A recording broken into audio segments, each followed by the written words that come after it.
oggi esiste il problema caldo in agricoltura, cambiamenti climatici sempre sotto attacco per quanto riguarda gli agricoltori, quando piove tanto i primi a essere tartassati sono gli agricoltori. Nel delta del Po e nel comprensorio del Brent è già crisi idrica. L'ultimo bollettino spiega che nei prossimi giorni è previsto un aumento della domanda di acqua per irrigare i terreni agricoli a causa delle alte temperature e del momento cruciale per la raccolta.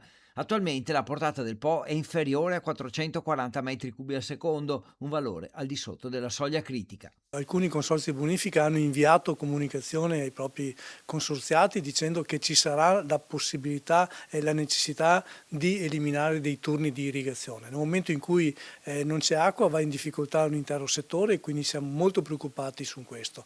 Cosa bisogna fare? Grossi investimenti, grandi invasi e dare la possibilità alle aziende agricole di avere l'acqua montana.